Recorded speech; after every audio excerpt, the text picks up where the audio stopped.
ప్రభువునందు ప్రియులారా, ఈ దినమందు దేవుని సన్నిధానానికి వచ్చినటువంటి ప్రభు ప్రియులను మీ అందరికీ మరి ఒకసారి యేసువారి నామములో వందనాలు. పరిశుద్ధ గ్రంథంలో నుండి ఎఫెసీయులకు రాసిన పత్రిక 1వ అధ్యాయము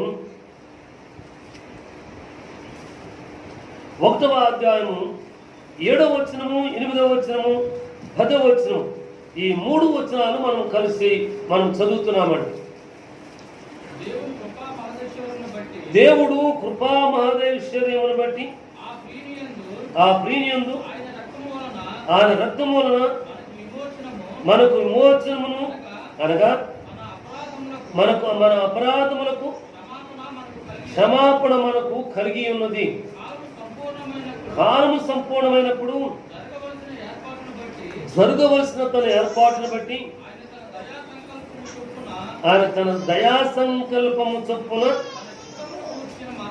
తన చిత్తమును కూర్చిన మన మర్మమును మనకు తెలియచేసి సంపూర్ణమైన జ్ఞాన వివేచన కలుగుటకు ఆ కృపను మన ఎడల విస్తరింపచేసెను. ఈ సంకల్పమును బట్టి పరలోకములో ఉన్నవే గాని భూమి మీద ఉన్నవే గాని సమస్తమును క్రీస్తునందు ఏకముగా సమకూర్చవలని తనలో తాను నిర్ణయించుకుని దేవుడు ఈ పరిశుద్ధ వాక్కులను మన వినికిడిలో అంగీకరించి దీవులను దయచేస్తారుగాక. ప్రభువునందు ప్రియులారా, ఈ సత్యవాక్యములో కొన్ని 3, ఈ 4, 7, 8, 9, 10 వచనాలు, ఈ 4 వచనాలు కొన్ని మాటలు నేను జ్ఞాపకం చేసుకుంటానికి దేవుడు సహాయం చేశారు. 7వ వచనంలో ఒక మంచి మాట ఏమన్నారంటే, ఆయన తన రక్తము వలన మనకు విమోచించటానికి మాత్రమే తన రక్తము మన కొరకు చిందించాడు. అయితే కాలము పరిపూర్ణమైనప్పుడు, లేకుంటే సంపూర్ణమైనప్పుడు జరగవలసిన ఏర్పాటును బట్టి తన చిత్తమును కూర్చిన మర్మమును మనకు తెలియచేసేవాడుగా ఉంటున్నాడు, తెలియచేస్తూనే ఉన్నాడు. విమోచన సంపూర్ణ మర్మము ప్రభువునందు ప్రియులారా, ఆయన చిత్తముతో కూర్చున్నటువంటి మర్మము ప్రభువును మనకు తెలియచేస్తూ తన కృపను విస్తరింపచేస్తూ దేని వాక్యం ఏమంటే, సమస్తమును క్రీస్తునందు ఏకముగా సమకూర్చాలి అని నిర్ణయం చేశాడు. కాబట్టి నిర్ణయం చేసుకున్నాడు కాబట్టి తన కుమారుడిని యేసుక్రీస్తు వారిని నీ కొరకు నా కొరకు కలువరి కొండ మీద సిలువలో వేలాడుతూ, తండ్రి వీరేమి చేస్తున్నారో వీరెరుగరు కనుక వీరిని క్షమించండి అని సెలవటానికి పంపించబడిన వాడుగా ఉన్నాడు. ఈ పంపించబడినటువంటి ఈ మహోన్నతుడు తండ్రి యొక్క చిత్తమంతటిని కూడా పరిపూర్ణముగా నెరవేర్చువాడుగా ఉంటున్నాడు. తండ్రి, నీవు నాకు అప్పగించిన పనిని నేను నెరవేర్చాను అని అంటాడు. ఓ ప్రభువునందు ప్రియులారా, ఓ ప్రార్థనా సమయంలో నీ చిత్తమే సిద్ధించునుగాక అని సెలవిస్తుంటాడు. అయితే దేవుని సంతానమైనటువంటి మనం ఇదిగోండి దావీదు కీర్తనలు చదువుకున్న తర్వాత, ఈ అధ్యాయాన్ని చదువుకున్న తర్వాత మనం ఏకముగా సమకూర్చబడినాము, మంచిదే. ఆయన చిత్తమును పరిపూర్ణముగా నెరవేర్చువారముగా ఉన్నామా లేదా అని ప్రశ్న వేసుకున్నాం. ప్రభువారు మాట సెలవిస్తున్నాడట, వినినటువంటి స్త్రీలు ఆయన మాటను ప్రకటించేటువంటి గొప్ప సైన్యముగా ఉన్నారు. ఈ సైన్యం యొక్క ప్రకటనకు, ఈ సైన్యం యొక్క ప్రార్థనకు, ఈ సైన్యం యొక్క పోరాటానికి, ఈ సైన్యం యొక్క ఏక మనస్సుకు సేనలు, అధిపతులు పారిపోతూ ఉన్నారట. అవును కదా. అటువంటి కృపను దేవుని సన్నిధానంలో మనము కలిగి ఉన్నామంటే, నేను ఈ వాక్యాలని ధ్యానం చేసుకుంటూ ఉండగా అవును కలిగి ఉన్నాం. కానీ అది నెరవేరటం లేదంటే, కార్యము జరగటం లేదంటే, మనలో జరగవలసిన పరిశుద్ధాత్మ దేవుని క్రియ మన ప్రార్థనను బట్టి, అవిశ్వాసమును బట్టి, వాక్య ధ్యానమును సరిగా లేకపోవటం బట్టి ప్రభునంతులారా ఆ కార్యాలు జరగటం లేదు. ఇప్పుడు నేను ఒకసారి చెప్పి ఉంటాను. ఒకసారి వెరీ ఇంపార్టెంట్గా ఒక 25 మంది దేవుని సేవకుల యొక్క కూడికకు నేను కూడా ఆహ్వానించబడ్డాను. It may be 25 or 30. ఆ పెద్దలలో నేను ఉండటానికి దేవుడు నాకు అవకాశం ఇచ్చారు. అది ప్రభు వారి కృప. అంతకు మించి మా తండ్రి గారు నన్ను పిలిచేటువంటి క్రమం అనొచ్చో ఏమో తెలియదు నాకు, ప్రభునందు పిల్లారా. అయితే ఆ రోజు వాక్యం అందించేటువంటి ఒక దైవజనుడు, చాలా మంచి దైవ సేవకుడు నాకు తెలిసి, చెన్నైలో మంచి పరిచయం చేశాడు. కేరళ, కర్ణాటక, తమిళనాడు, ఆంధ్ర అంతా కూడా తిరిగి పరిచయం చేశాడు. ఆ రోజు వాక్యం అందించేందుకు ఆయన పిలువబడినాడు. ఆ భక్తుడు వాక్యం అందించడానికి లేచి నిలబడి అన్నాడు కదా, దేవుని వాక్యాన్ని కొన్ని మాటలు ప్రకటించాలని నిలబడి అన్నాడు కదా. ఇప్పటికీ కొన్ని మాటలు శుభాలు సెలవిస్తూ, నేను ఒక 5 రోజులుగా బైబిల్ చదివే అవకాశం నాకు లేకపోయింది, చదవాల అని చెప్పి అవకాశం నా పనులన్నిటి తిరిగాను, ఎక్కడి నుంచి అక్కడికి, అక్కడి నుంచి ఇక్కడికి, కానీ బైబిల్ ముట్టుకుని నేను చదవాల. ఇది నా జీవితంలో గొప్ప పాపం గెలుస్తున్నాను. పరిశుద్ధ భక్తులు మీ అందరి దగ్గర నా యొక్క అవిధేయతను ఒప్పుకుంటున్నానన్నాడు. తర్వాత మాట్లాడి ఇంకో పెద్ద అన్నాడు కదా, అయ్యగారు నిజాన్ని ఒప్పుకున్నారు, మనలో చాలామంది నిజాన్ని ఒప్పుకోలేక ప్రార్థించే వారంగాను మొరపెట్టే వారంగాను ఈ బైబిల్ని ప్రారంభంత వరకు చదివే వారంగాను మనం కనపరుచుకుంటున్నాం. నిజమొప్పుకున్న దైవజనులు శ్రేష్ఠులు మనమే ఆ ద్వారబంధముల ఎదుట వెలుపల ఉన్న వారంగా ఉన్నాము అని చెప్పన్నారు. అవును కదా. మనం అనేక పర్యాలు ఈరోజు దేవుని వాక్యంలో చదువుకున్న వాక్యంలో ప్రభునందు కదా విమోచన భక్తి మన కొరకు ప్రభువారు ప్రసాదిస్తున్నారు. ఆయన చిత్తమును గురించిన మర్మం మనకు తెలియచేస్తూనే ఉన్నాడు. ప్రభునందు కృపను విస్తరింపచేస్తున్నాడు. తన కుమారుడు యేసుక్రీస్తు వారి ద్వారా క్రీస్తు యేసునందు మనం అందరం కూడా సమకూర్చబట్టు తండ్రి చిత్తమైంది. ఈ చిత్తములో మనం ఉన్నాము, దేవుని సన్నిధికి చేరి వస్తున్నాము. చేరి వచ్చినటువంటి మనము ప్రభునందుకులారా సమకూర్చబడేటువంటి పరిశుద్ధులను, ప్రకటించేటువంటి పరిశుద్ధులను, క్రమము కలిగిన పరిశుద్ధులను, ఆసక్తి ఆతృత కలిగిన పరిశుద్ధులను మనం ఉంటున్నామా? దేవుడు ప్రకటిస్తున్నాడు. ఆ వాక్కును ప్రకటించే స్త్రీలు గొప్ప సైన్యముగా సమూహముగా ఉన్నారు. వీరిని చూసినటువంటి సానాధిపతులు, లోకాధిపతులు, మంత్రశక్తులు, అంతరశక్తులు, లేకపోతే చీకటులు, బలహీనతలు ప్రభునందుకులారా పారిపోతున్నాయి. అయితే సంఘము దానికి ప్రతిగా, సంఘములో అంగము కొన్నటువంటి దేవుని బిడ్డ దేవుని సన్నిధిని, ప్రార్థనా సమయాన్ని, నియామక దినాన్ని, పరిపూర్ణ రాత్రిని, లేకుంటే నీ యొక్క సన్నిధిలో దేవుని సన్నిధిని మోకరించాల్సిన దేవుని సన్నిధిని నీవు నిర్లక్ష్యము చేయబోకు. నీవు నిర్లక్ష్యము చేయకుండా ప్రార్థించే బిడ్డగా ఉంటున్నావా? దేవుని వాక్కును బట్టి నేను నేర్చుకోలేమంటే నిర్లక్ష్యం చేయకుండా ఉన్నావా? మొరపెట్టే బిడ్డగా ఉన్నావా? నీ ప్రియుల వారితో కలిసి ఫోన్లోనో సెల్ ఫోన్లో కలుసుకుని ప్రార్థించే దేవుని బిడ్డలుగా ఉన్నారా? నీ దేవజనట, ఈ ప్రార్థనట నీ సేవకుని, నీ పరిచారకుని ఘనముగా వాడుకుంటుందట. ఈ ప్రార్థన దైవజను ఆ రీతిగా ఎత్తి పడుతుందట.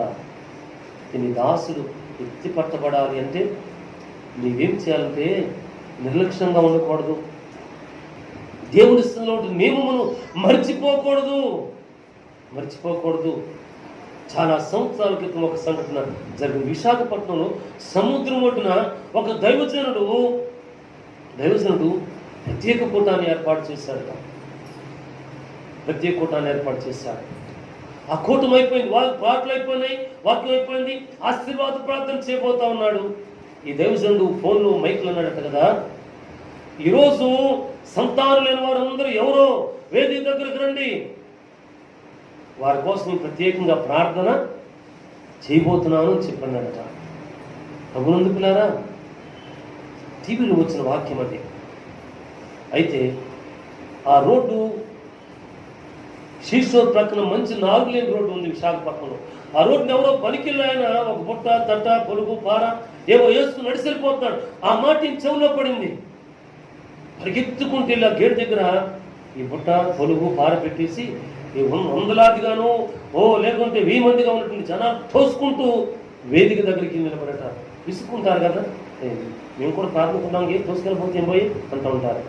ప్రభునందుకులారా, అయితే వెళ్ళాడు, చేతులు పట్టి నిలబడ్డాడు, దైవభక్తుడు ప్రార్థన చేశాడు. ప్రభువారి కొరకేమో తెలియదు, కానీ అదే నెలలో తన జీవిత భాగస్వామి గర్భాన్ని దాల్చిందట. హల్లెలూయా. ఆ తల్లి అప్పటికి 8-9 సంవత్సరాలు పైగా, సరిగా గుర్తులేవు నాకు, సంతతి లేకుండా ఉందట. మరలా ప్రభునందుకులారా, కొడుకు పుట్టేశాడు. కొద్ది నెలలైన తర్వాత ఈ పసిబిడ్డను భార్యను తీసుకుని గుడికి వెళ్ళాడట. ఆ ప్రాంతం వెతుక్కుంటూ వెళ్ళాడు. అక్కడ మాటలు అక్కడే ప్రార్థన పెడతాను గ్యారెంటీ లేదు కదా. ప్రార్థన అయిన తర్వాత వెళ్తుంటే ఈ వాలంటీర్స్ ఉంటారు, కొంతమంది పెద్ద గారు, ఇంట్లో చెప్పండి, అయ్యగారితో చెబుతాం, అప్పుడు పిలిస్తే మీరు వేదిక మీదకి వెళ్తారు అంటారు. ఓ వీళ్ళు చూసుకుని మేము అయ్యగారితో నీతో చెప్పేది ఏం కాదులేదయ్యా, అయ్యగారు దగ్గరికి వెళ్ళాలని చూసుకుని ముందుకు వెళ్ళాట. అయితే బాబు నాని అంటే ఆ వేదిక మీద ఉన్నాయి గారు, అయ్యా కరెక్ట్గా సంవత్సరంన్నర క్రితం, సంవత్సరం క్రితం పని కోసం నా తట్ట పుట్ట పొలుగు పారేసి వెళ్తున్నాను. నేను హైందవుని, ప్రభువుని తెలుసుకున్నవాడు కాదు, యేసు స్వామి ఊరికి పేరు విన్నా అంతే, ఆయన మా దేవుడు కానే కాదు. అయితే మీరు ఇట్లా చెప్తున్నారు, చాలామంది ఉన్నారు, వాళ్ళందరినీ ఇసుక్కుని కోపడుతుంటే వాళ్ళు తోసుకుని ముందుకు వచ్చి నిలబడ్డాను. అదే నెలలో స్వామివారు మా భార్య జ్ఞాపకం చేస్తున్నాడు. ఇదిగో కొడుకు, ఈ కొడుకు మీ చేతులకు ఇస్తున్నాం, మీకు ఇష్టం వచ్చిన పేరు పెట్టండి, మీరు ఏమన్నా చేయండి, ఆ మంత్రాలు చదువుతారు, ఏం చేస్తారు. అయ్యా ఈ దాసుడు, మరి మీ వారు ఇరుపక్కల హైందువులే, వాళ్ళ గురించి మీకు అనవసరం, మేము వచ్చాం కదా, ఈ అమ్మ నా భార్య. హల్లెలూయా. ఆ దాసుడు ప్రార్థన చేసి ఏదో పేరు పెట్టాడు. ప్రభునందుకున్నారు, నేను అప్పుడప్పుడు గుర్తించాలనుకుంటాను కదా, వారు ఖచ్చితంగా ఆ దాసుడు చేసిన ప్రార్థన, అలాగే ఆ సంఘము చేసిన ప్రార్థనను బట్టి ఆ కుటుంబము, ఆ భార్యాభర్తలు తప్పక రక్షణ సంపాదించుకుని ఉంటారు అని విశ్వసిస్తాను. దేవుని సంగమా ఆయన రక్తం వలన విమోచింపబడిన వారమే. దేవుని స్తోత్రం. ఆయన మర్మములు మనకు తెలియచేస్తున్నాడు. అలాగే మనను తన కృపను విస్తరింపచేస్తున్నాడు. మనం సమకూర్చడానికి సంసిద్ధుడుగా ఉన్నాడు. సమకూర్చడానికి ఆయన సంసిద్ధుడుగా ఉండగా మనం వెలిగించబడిన వారం ఉంటున్నామా? లేకపోతే ఈరోజు అడుగుదాం, తండ్రి నీ చేత మేము వెలిగించబడాలయ్యా. మత్తయి సువార్త 5వ అధ్యాయము 14వ వచనానికి వస్తున్నాం. మత్తయి సువార్త 5వ అధ్యాయము 14వ వచనానికి మనం చదువుతున్నామండి. మీరు లోకమునకు వెలుగై ఉన్నారు, కొండ మీద ఉన్న పట్టణము మరుగై ఉండనేరదు. మనుషులను దీపమును వెలిగించి కొంచెము కింద పెట్టరు గాని ఇంట నుండి వారందరికీ వెలుగునిచ్చుటకై దీపస్తంభం మీదనే ఉంచుతారు. హల్లెలూయా.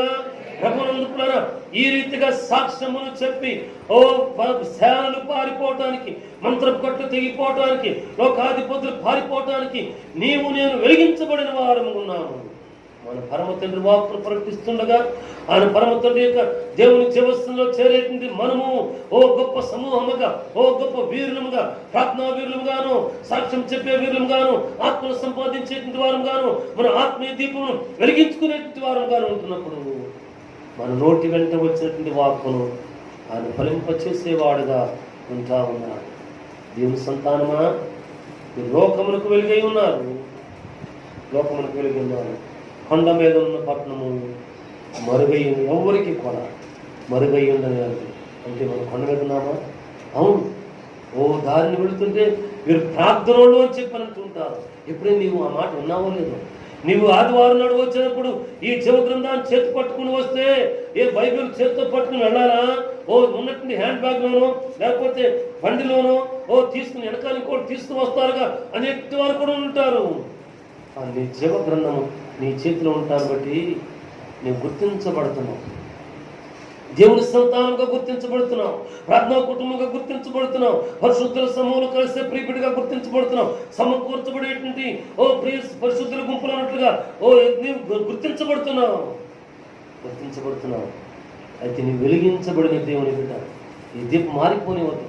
ఈ దీపము కొండెక్కనివ్వద్దు, మసి పట్టనివ్వద్దు. ఎప్పుడో పర్వాలేదులే, ఆఖరి పాటకున్నా సరే ఆశీర్వాదం దొరుకుతుందిలే అని చెప్పి అనుకోవద్దు. అందల కడనే నీ దేవుని సన్నిధి కలగదు అంటున్నాడు కదా. దీపమును వెలిగించి కొంచెము కింద పెట్టదు, ఇంటి వారందరికీ వెలిగించడానికై దీపస్తంభం మీదనే ఉంచుతారు. దేవుని సంతానం, నువ్వు దీపస్తంభం మీద ఉంచబడినటువంటి దేవుని బిడ్డ అంటే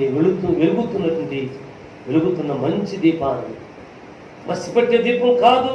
మసిపట్టే దీపం ఉందా, ఒకవేళ దొరుకుతుందా, దాన్ని ఎప్పటికప్పుడే సెర్చ్ చేసుకునే వారంగా ఉన్నాం, ఎప్పటికప్పుడే దిద్దుకునే వారంగా ఉన్నాం. ప్రార్థన చేసుకోలేకపోతున్నానయ్యా, వాక్యాన్ని చదువుకోలేకపోతున్నానయ్యా, నీ సంధి క్రమంగా వెళ్ళలేకపోతున్నానయ్యా, నా సాక్ష్యాన్ని కాపాడుకోలేకపోతున్నానయ్యా, పరిశీలన చేసుకునే వారు ఉన్నాం.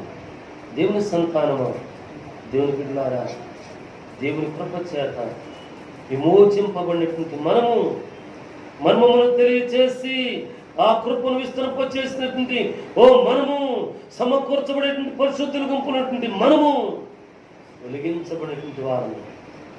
వెలిగించబడిన బిడ్డగా ఇంటి మంచి ఈ వెలుగును ప్రభునంతులారా ఏ పరిస్థితుల్లోనైనా సరే ప్రకటించడానికి మాత్రమే, తెలియచేయడానికి మాత్రమే దేవుని వైపు మనం చూద్దాం.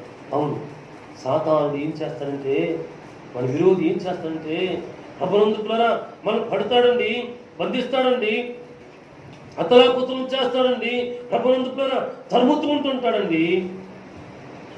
ఈ ధర్మబాట్లు ఏదైనా మాట్లాడుతుంది, ఆతులు కోపము మరలా భరింపులకు వచ్చినప్పుడు, అవును కదా నా జీవన యాత్రలో ఈ రీతిగా చేశానని మరలా ఆత్మపరిశీలన ప్రభువాతో సాధిస్తాను. పౌలు శీలలు ప్రభునందుకులారా బంధించబడినారు, నిజమే. ప్రభును కఠినంగా హింసించబడినారు, నిజమే.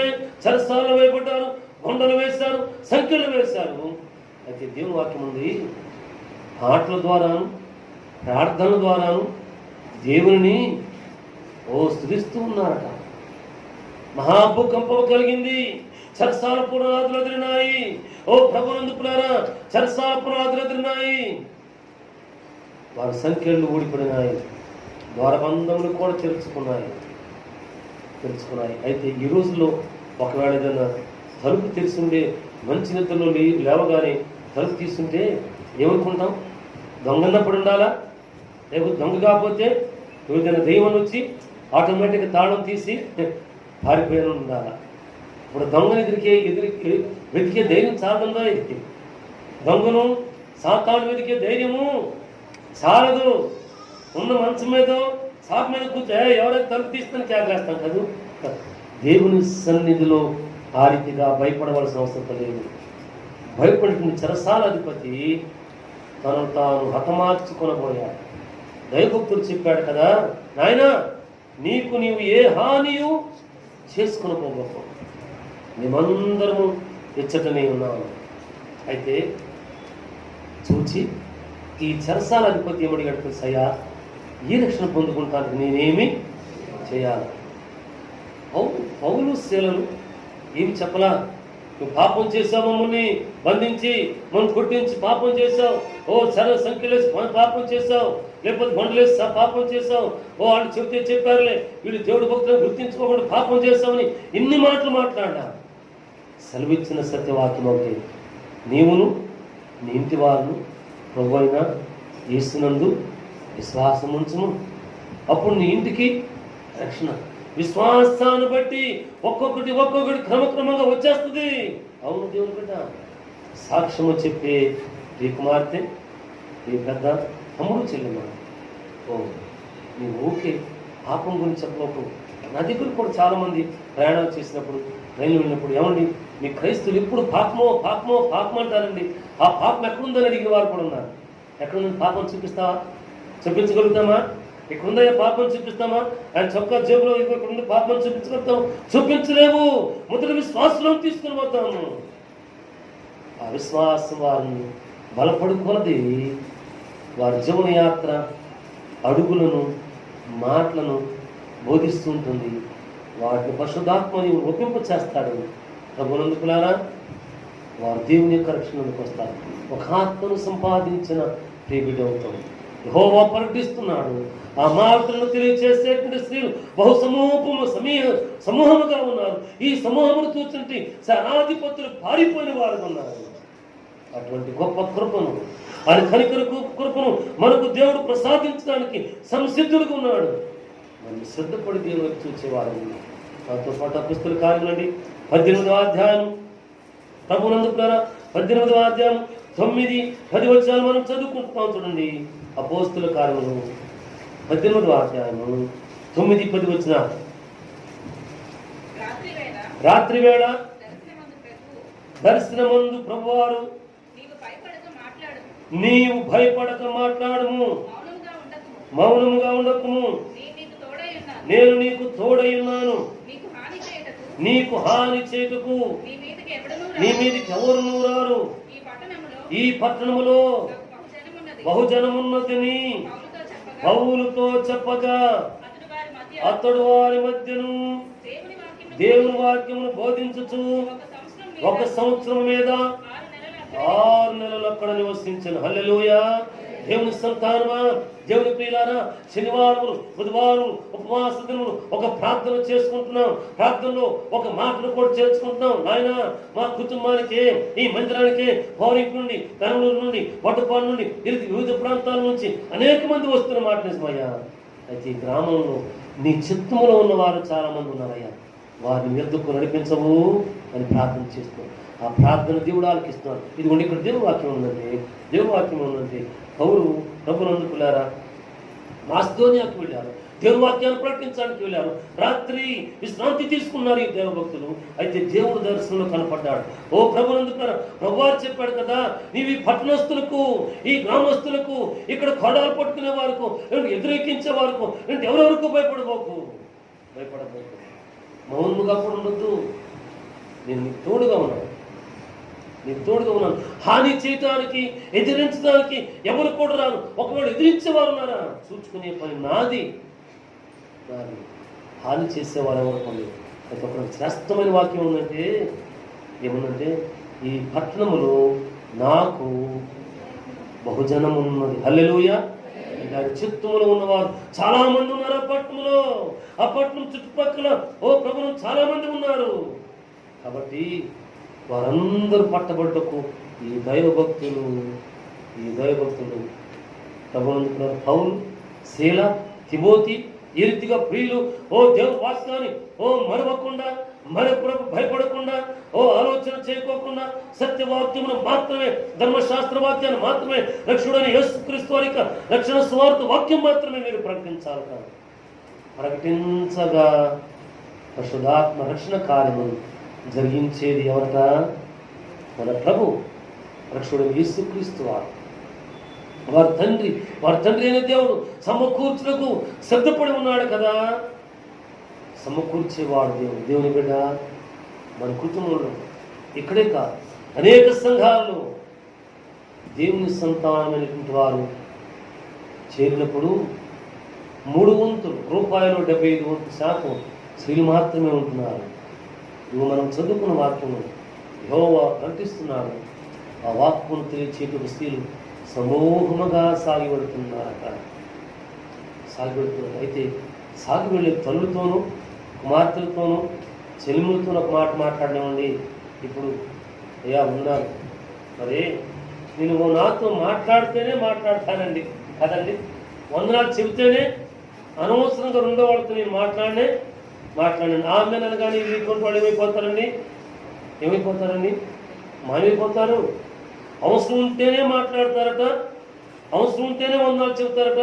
లేకపోతే వాళ్ళకి మాట్లాడాల్సినంత అవసరం, వందనాలు చెప్పాల్సిన అవసరం లేదట. దేవుని బిడ్డ, ప్రియ బిడ్డలారా, నీవు నీ తోటి ప్రియులకు వందనాలు చెప్పుకోమని దేవుని వాక్యం ఉంది, పలకరించమని దేవుని వాక్యం ఉంది, స్తుతించమని దేవుని వాక్యం ఉంది. ప్రభు చిత్తమైతే మనం మరలా కోరుకుందాము, వందనాలు చెప్పుకోమనే వాక్యం ఉంది. ఇంగ్లీష్లో దానికి ప్రైజ్ ది లార్డ్ అనే ఒక వాక్యం ఉంది. ప్రైజ్ ది లార్డ్ అనేటువంటి వాక్యం మంచిది. దానికి తెలుగు అర్థం ఏముందంటే, రమాపత్రిక 8వ అధ్యాయంలో పౌలు భక్తుడు ప్రతి ఒక్కరికి పేరు పేరున వందనాలు చెప్పండి, అడుగున్న ప్రిస్కులాలకు వందనాలు చెప్పండి. ఫలానా దేవుని బిడ్డలే, నేను చెరసాల్లో ఉన్నప్పుడు ప్రాణమునకు తెగించి నాకు పరిచయం చేశారు, వారి ఇరువురికి వందనాలు చెప్పానంటాడు. అయితే ప్రైజ్ ది లార్డ్ అనేటువంటి మాట ఏ రీతికి వచ్చిందో నేను చరిత్ర చెప్తాను. మన విజయవాడకు 1947 స్వాతంత్ర్యానికి ముందు కేరళ రాష్ట్రం నుండి పిఎం శామ్యూల్ గారని దైవభక్తుడు వచ్చాడు. ఆ దైవభక్తుడు కేరళలో ప్రభు చేత పట్టబడ్డాడు. కేరళంతా కూడా రక్షణ పొందాడు, దేవుని స్తోత్రం. అనంతరం తమిళనాడుకు వచ్చాడు. తమిళనాడు అంతా కూడా దేవుని వాక్కును ప్రకటించారు, దేవుడు వాడుకున్నాడు. తదనంతరం ఆంధ్రాకు దేవుడు వెళ్ళమని సెలవిచ్చాడు. ఆంధ్ర వచ్చాడు. విజయవాడ ముఖ్య పట్టణం కాదు. అప్పటికే కేరళ నుండి వచ్చినటువంటి 2-3 కుటుంబాలు ఏలూరులో ఉండి పరిచయం చేస్తున్నారు. ఆరా తీసి ఏలూరు వచ్చి వారి ద్వారా పరిచయం ప్రారంభించి ఇండియా పెంతెకోస్తు దేవుని సంఘములు అని పరిచయం ప్రారంభించి ఆంధ్ర అంతా కూడా గొప్ప పరిచయం చేసి అనేక సంఘాలను ఐపీసీ అని అంటారు. ప్రభునందుతారా. ఆయనకు తెలుగు రాదు, ఇంగ్లీష్ బైబిల్ చదువుకునేవాడు. తర్వాత కాలం తెలుగు బైబిల్ కూడా నేర్చుకున్నాడు. ప్రభునందుతారా. ఆయన ప్రైజ్ ది లార్డ్ అని వందనాలకు ప్రతిగా ప్రైజ్ ది లార్డ్ చెప్పడం ఆయనకు వాడుక ఇంగ్లీష్ కాబట్టి. అది రాను రాను ప్రతి చోటకు వచ్చేసింది. తెలుగులో చదువుకుని ఇంగ్లీష్ మాట్లాడటం చేతగాని వారు కూడా విమర్శించడం లేదే, ఎగతాడు కానీ ప్రీలాడ్ అంటున్నారు. నా భార్య చెప్పుద్ది, ఇప్పుడు చాలా చోటకి అంటారు. అది ఏలాడో తెలియదు. ప్రైజ్ ది లార్డ్ అనేటువంటి ఒక మాట సంఘం పలుకుతుంది కాబట్టి ఆ మాటే పలకాల. ఇక్కడ నాకు చాలా మంది ఉన్నారు, కొంతమంది చనిపెట్టి ప్రైజ్ ది లార్డ్ అంటున్నారు. నేను తెలుగు చదువుకున్న వాళ్ళని వందనాలే చెప్పమని చెప్తాను. దేవుని బిడ్డ, ఒకరితో ఒకరు వందనాలు చెప్పుకోమన్నారట, ఒకరిని ఒకరు పలకరించుకోమన్నారట, ఒకరితో ఒకరు ముద్రించుకోమన్నారట. వ్యర్థమైన మాటలు కాదు, దైవ సంబంధమైన మాటలు, ప్రార్థనా సంబంధమైన మాటలు, ఆశీర్వాదంతో కూడిన మాటలు పలకరించుకోమన్నాడు. దేవుని వాక్కును గురించిన మాటలు మాట్లాడుకోమన్నాడు. ఇక్కడ అంటున్నాడు కదా ఈ భక్తులతో, నీ ఎవరికి భయపడబోకు, నేను మౌనంగా ఉండబోకు, ఇగో నీకు తోడు ఉన్నాను, ఎవరు నీకు విరోధముగా నీ మీదకు రారు. నా వాక్కును ప్రకటించు. ఇక్కడ నాకు తెలిసిన నా జనాంగము, దేవుని జనాంగము చాలామంది ఉన్నారు. వారిని సత్యవాక్యంలోనికి, రక్షణ మార్గంలోనికి, మారుమనసు మార్గంలోనికి సమకూర్చేటువంటి పరిశుద్ధుల గుంపులోనికి సమకూర్చబడాలా, చేర్చబడాలా. అందుకు నీవు మౌనముగా ఉండవద్దు. దేవుని బిడ్డ మూలవాక్యం మనం చదువుకున్నాము. మూలవాక్యము ప్రభునందు ద్వారా ఆయన రక్తము వలన మనకి మోచన దొరుకుతుంది. ఆయన తన చిత్తమును గురించిన మర్మము తెలియచేయటానికి ఆయన కృపను విస్తరింపచేశాడు. అలాగే మనం అందరం కూడా సమకూర్చబడ్డకు క్రీస్తు యేసు ద్వారా నిర్ణయం చేశాడు. ఈ నిర్ణయంలో ఉన్నటువంటి మనము మౌనముగా ఉండవద్దు. ఊరికి వచ్చి వెళ్ళిపోయే వారం ఉండవద్దు, ఆషామాషికి వచ్చేవారం ఉండవద్దు, ఆఖరిగా వచ్చేవారం ఉండవద్దు, ఆశీర్వాదం తీసుకుంటానికి వచ్చేవారం ఉండవద్దు. దేవుని కలిగి ఉన్నావు కదా, పెందల కడని లేచి మొరపెట్టే బిడ్డగా, పెందల కడని లేచి దేవుని పాదములను పట్టుకునే బిడ్డగా ఉండినట్టుంటే అందుకొరకు దేవుని స్తోత్రం. అవును, నీ గృహంలో పెందల కడ లేచి మొరపెడుతున్నాం, మంచిది. పెందల కడ లేచి కన్నీరు కరుస్తున్నాం, మంచిది. అయితే అదే రీతిగా నీ దేవుని సన్నిధికి కూడా అందరి కడనే వచ్చే బిడ్డగా ఉంటే మేలు ఉంది, ఆశీర్వాదం ఉంది. ఆయన తట్టు తిరిగితే, ఆయన మాట వింటే ఏ రీతిగా ఉంటామంటే ఆయన నోటిగా ఉంటాం. ఆయన స్వరూపం మనలో కనబడుతుంది, ఆయన మహిమ మనలో కనబడుతుంది. ఈ లోకంలో పుట్టిన బిడ్డలకు కూడా చెప్తూ ఉంటుంటారే, అమ్మా తాతగారి నోటి నుంచి ఊడిపోయాడే, ఆడ మేనత్త పోలికుందే. ఈ పోలికలేమో తెలియదు, కానీ నీవు ఆయన తట్టు తిరిగినట్లయితే ఆయన నోటిగా ఉంటావట, ఆయన వాక్కుగా ఉంటావట. నీ దేవుని యొక్క స్వరూపము నీలో మనలో చూస్తావట. ఇర్మియా గ్రంథం అండి ప్రభునందుకులారా, 15వ అధ్యాయం అండి, 19వ వచనము, 20వ వచనము, 21వ వచనం మనం చదువుకున్నట్లయితే ఇర్మియా గ్రంథము 15వ అధ్యాయము 19, 21 వచన. కాబట్టి ప్రభువారు ఇలా సెలవిస్తున్నాడు, నీవు మనము చిన్నలు లేదు, పెద్దలు లేదు, ప్రభునందుకున్న మనం ఆయన తట్టు తిరిగినట్లయితే, నీవు నా సన్నిధిని నిలిచినట్లయితే నేను తిరిగి రప్పిస్తాను. ఏవి నీచంలో ఏవి ఘనములో నీవు గుర్తుపట్టినట్లయితే నీవు నా నోటి వలె ఉంటావు. ఎట్లా ఉండాలట ప్రభునందుకులారా? ఆయన తట్టు తిరిగినంత మాత్రాన్ని సరిపడలేదు. నాయన నీకు సంధికి వచ్చేస్తున్నాం కదయ్యా, స్తుతి చెల్లిస్తున్నాం కదయ్యా, ప్రార్థన చేస్తున్నాం కదయ్యా, సాక్ష్యం చెబుతున్నాం కదయ్యా, ప్రథమ ఫలం ఇస్తున్నాం కదయ్యా, లేకుంటే దశమ భాగం ఇస్తున్నాం కదయ్యా, మొక్కుబడిని ఇస్తున్నాం కదయ్యా, అంతకు మించి కానుకిస్తున్నాం కదయ్యా, ఇదిగో ఫలానాయన కంటే ఇందుకో వారానికి ప్రతి బుధవారం ప్రతి శనివారం నియామక దినాలు మేము ఉపవాసాలు ఉంటున్నాం కదయ్యా. ఇవేవి కాదట, ఇవేవి కాదట. అది నియమము క్రమము ఉండాలి, పాల్గొనాలి, చేయాలి. అంతకంటే మించి దేవుని వాక్యం ఇక్కడ ఏమనంటే ప్రభునందుకు కదా, ఏవి నీచమైనవో ఏవి ఘనమైనవో మనం గుర్తుపట్టాలి. నీచమైనవంటేనేమో అవి లోక సంబంధమైనవి, అపవిత్రతకు సంబంధమైనవి, దోషములకు సంబంధమైనవి, దేవుని సందర్భం దూరముగా తీసుకుని వెళ్ళేటని నేను ధ్యానం చేసుకున్నానికి పరమరక్షకుడు నేర్పించాడు. తర్వాత రెండో మాట ఏమంటే, ఏవి ఘనమైనవో, ఘనమైనవేవి దేవుని దగ్గర, దేవుని వాక్యము, దేవుని మాట, దైవ దర్శనము, దేవుని సన్నిధి, దేవుని సన్నిధి, దేవుని పిల్లలు కలుసుకున్నప్పుడు ఘన సంతోషము. దేవుని వాక్యం ఏముందంటే, తల్లి అయిన మరియను ఎలిజబెత్ కలుసుకున్నారట. వీరు కలుసుకున్నప్పుడు గర్భములోని బిడ్డట దేవుని వాక్యం ఉంది, వారు గంతులు వేస్తున్నట. హల్లెలూయా! నువ్వు దేవుని సన్నిధికి వచ్చావంటే సంతోషంగా రావాలా. వందనాలు ప్రతి వందనం చెప్పుకుంటూ, యోగక్షేమాలు తెలుసుకుంటూ, ప్రార్థనలోను విశ్వాసము వాక్యములను సాక్ష్యమును బలపరుచుకునేందుకు రావాలా. వందనాలండి.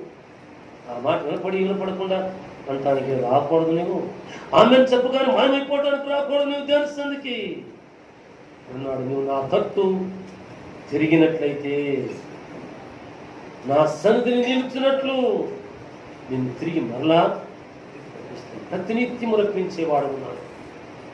అయితే రప్పించిన దేవుని దగ్గర నీచమైన వాడు, అపవిత్రమైనవి, లోక సంబంధమైనవి, పరిశుద్ధాత్మ దేవునికి రక్షణకు వ్యతిరేక సంబంధమైన వాటిని గుర్తుపట్టాలా, దేవుని హస్తాలకు అప్పగించాలా. ప్రభునందుకున్నారా? వాటిని గుర్తుపెట్టినప్పుడు వాటి నుంచి వదిలిస్తాడు. రెండో మాట, ఏవి ఘనమైనవో కూడా దేవుడు తెలియచేస్తాడట. అవును, ఘనమైన ప్రత్యక్షత, ఘనమైన వాగ్దానము, ఘనమైనటువంటి దర్శనము, ఘనమైన వాక్కు మనం తెలుసుకుంటే మనమట ప్రభునందుకున్నారా అది నోటిగా మనం ఉంటామట. మన నోట అంటే నోట వెంట వచ్చిన సాక్ష్య వాక్యమును దేవుడు ఫలింప చేసేవాడుగా ఉంటున్నాడు. అంటే మా యోహాను సువార్త మనం చూస్తాం, ఆయన చేత అంటు కట్టబడిన వారముగా ఉండాలన్నమాట.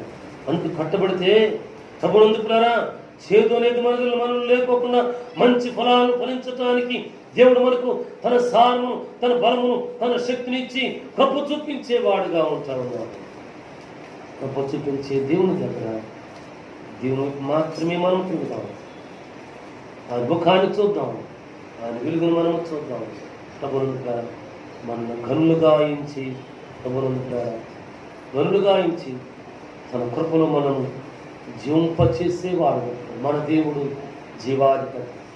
మనము జీవించువారమే, మృతులం కాదు, చనిపోయిన వారు కాదు, జీవాధిపతి సంతానం కాబట్టి జీవము కలిగి మనం జీవిస్తున్నాం. దేవుని స్తోత్రం. ప్రభునందుకులారా ఈ జీవాధిపతి సన్నిధిలో జీవించువారముగానే మనం ఉన్నాం. ఈ జీవాధిపతి మాటలు అనేకులకు తెలియచేసేటువంటి పరిశుద్ధ సైన్యముగా మనం ఉందాం. అపోస్తుల కార్యం నుండి 5వ అధ్యాయం నుండి 20వ వచనాన్ని మనము చదువుకుంటున్నాం. అపోస్తుల కార్యము 20వ అధ్యాయం మన చదివి చెప్పాను. 5వ అధ్యాయం 20వ వచనాన్ని, ఈ జీవమును కూర్చిన మాటలన్నీ ప్రజలతో చెప్పుడని వారితో అనిను. దేవుని స్తోత్ర. ప్రభునందుకులారా దేవుని వాక్యంలో పై వచ్చారు కూడా చూద్దాం. ప్రధాన యాజకుడును అతనితో కూడా ఉన్న వారందరూ అనగా సద్దూకుల తెగవారును లేచి మత్సరముతో నిండుకొని అపోస్తులను ఇందాక మనం చదువుకున్నాం కదేమని, ఈ పట్టణంలో నాకు అనేకమైన జనాంగం ఉంది, మౌనంగా ఉండవద్దు, భయపడవద్దు, ఎదురాడేవారు నీ మీదకి రారు, నీకు తోడుకున్నాను, నువ్వు ప్రకటించు అని సెలవిచ్చాడు కదా. అందుకు ఈ పై మాటలు అపోస్తులను బలత్కారముగా పట్టుకుని పట్టణపు చెరసాల్లో ఉంచారట. అయితే ప్రభుదూత రాత్రివేళ తలుపులు తీసి వారిని వెలుపలకు తీసుకుని వచ్చి, మీరు వెళ్ళి దేవాలయంలో నిలబడి ఈ జీవమును గురించినటువంటి మాటలన్నీ ప్రజలతో చెప్పుడని వారితో హల్లెలూయా. దేవుని సంతానం మనం ప్రకటిస్తాం, శ్రమ ఉంది ప్రకటిస్తాం, ప్రశ్న ఉంది ప్రకటిస్తాం, చెరసాల కూడా ఉంది. అయితే ప్రభువు దూత రాత్రి వేళ ఈ అపోస్తులను తీసుకుని వచ్చి, మీరు దేవాలయంలోకి వెళ్ళండి, అక్కడ నిలబడి ఈ జీవుని గురించిన సత్యవాక్యాన్ని ప్రకటించండి, మౌనముగా ఉండవు. దేవుని స్తోత్రం. ఈ దిన ముందు మనం విన్న దేవవాక్యాలు కనుగొనగా దేవుని సన్నిధికి మౌనముగా కాదు, ఆలస్యముగా కాదు, వాడుక చొప్పున కాదు, ఓ ఆమెనగానే పారిపోయేవారు కాదు, ఆతృత కలిగి వచ్చేవారుగా ఉన్నాం. దేవుని వాక్యాన్ని మనం చదువుకున్నాం. ప్రభునందుకున్నారా, ఎఫెసీ పత్రికలో ఈ మర్మము దేవుని స్తోత్రాలు రక్తం వల్ల విమోచింపబడిన వారముగా ఉన్నాం. ఈ మర్మం తెలియచేసి సంపూర్ణమైన జ్ఞాన వివేచన కలగటానికి ఆయన కృపమనే విస్తరింపచేసేవాడు. విస్తరింపచేసిన దేవుడు మనమందరం కూడా క్రీస్తు యేసు ద్వారా సమకూర్చబడుటకు నిర్ణయించాడు. అయితే ఈ నిర్ణయించబడిన పరిశుద్ధుల గుంపులు మనం ఉండేందుకు సంసిద్ధులముగా జాగ్రత్తగా పరిశుద్ధులముగా మన దేవుడు మనం విడిచేవారు కాదు. మనం లోకములకు వెలుగట. ఓ కొండ మీద నుండి పట్టణము మరుగై ఉండ నేరదు, దీపమును వెలిగించి కొంచెం కింద పెట్టరు అని మనం చెప్పుకోం. మనం మౌనంగా ఉండేవారు కాదు. మనం చూచిన వారు మన చేతిలో జీవ గ్రంథాన్ని చూచి దేవుని సన్నిధి కొడుతుంటే వీరు ప్రార్థనలు అని చెప్పి తప్పకుండా కలుగుతారు. మనం ప్రార్థించేవారు ఎవరికంటే వారు ఎరగిన వారు, మనం మెరిగిన వారిని జీవాధిపతికి ప్రార్థించేవారుగా ఉన్నాం. దేవుని స్తోత్రాలు. దేవుని భక్తులతో మీరు మౌనంగా ఉండవద్దని సెలవిచ్చారు.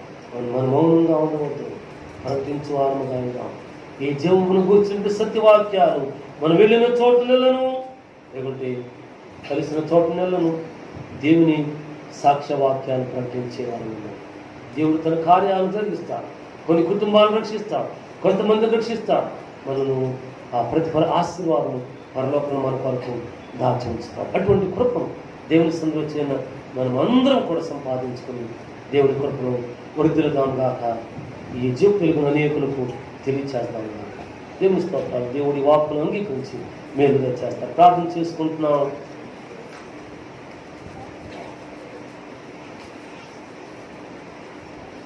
మహోన్నతుడైన మా తండ్రి, పరిశుద్ధాత్మ దేవుడా, నీ పరిశుద్ధ నామం కొరకు నీ స్తోత్రాలు. ఈ దినం ముందు నీ పరిశుద్ధ స్థితిలో చేరి మిమ్మల్ని స్తుతించి ఆరాధన చేసుకునేందుకు మీరు ఇచ్చిన వాక్కుల కొరకు నీ కొందనాలు, బాధ్యత కొరకు నీ కొందనాలు, సమయం కొరకు నీ కొందనాలు. ఈ వాక్కులన్నింటి మా హృదయంలో నాటండి. నీ జీవజాలమని నీటిని కట్టండి. మిమ్మల్ని ఫలింపచేయమని ఈ వాక్కులు దూర ప్రాంతాలు వింటున్న వారికి, యూట్యూబ్ ద్వారా వింటున్న వారికి, ఎవరికైనా నీ పరిశుద్ధాత్మ ద్వారా నీ కార్యం, నీ దీవెన, నీ రక్షణ కార్యం జరిగించమని యేసునామమున ప్రార్థిస్తున్నాను మా దేవుడా. ఆమేన్. ఆమేన్. మంచిది. అందరికీ